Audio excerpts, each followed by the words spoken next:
السلام علیکم ورحمۃ اللہ وبرکاتہ۔ کیا آپ جانتے ہیں کہ آجوج ماجوج کون ہیں؟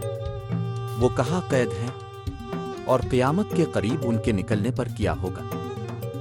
آئیے آج ہم قرآن اور حدیث کی روشنی میں اس حیران کن واقعے کو تفصیل سے سمجھتے ہیں۔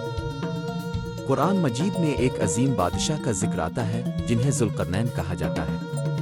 اللہ نے انہیں بے پناہ طاقت اور وسیع حکومت عطا فرمائی تھی۔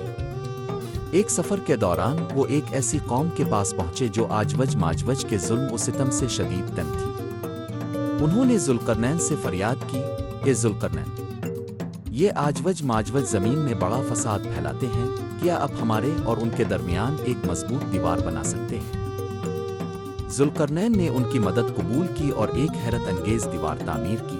انہوں نے لوہے کے بڑے تختے لگائے، ان پر آگ جلائی اور گرم کیا، پھر پگھلا ہوا تانبا ان پر ڈال دیا۔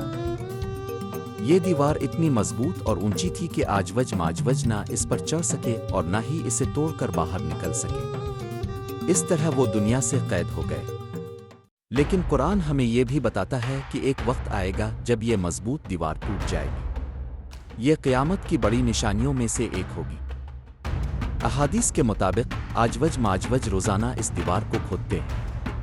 جب وہ اسے توڑنے کے قریب ہوتے ہیں تو کہتے ہیں، کل آ کر اسے توڑیں گے، مگر اللہ کی قدرت سے دیوار دوبارہ مضبوط ہو جاتی ہے۔ ایک دن جب وہ اسے توڑنے کے قریب ہوں گے تو انشاءاللہ کہیں گے، یعنی وہ اگر اللہ نے چاہا تو کل توڑیں گے، اور یہی وہ دن ہوگا جب اللہ کی اجازت سے وہ دیوار ٹوٹ جائے گی اور وہ آزاد ہو جائیں گے۔ دیوار ٹوٹتے ہی آجوج ماجوج بے شمار تعداد میں پوری دنیا میں پھیل جائیں گے۔ ان کی رفتار اور تعداد اتنی زیادہ ہوگی کہ کوئی انسانی طاقت ان کا مقابلہ نہیں کر سکے گی۔ وہ تیزی سے ہر طرف پہنچ جائیں گے، پانی کے ذخائر ختم کر دیں گے اور زمین میں بے پناہ فساد اور تباہی مچائیں گے۔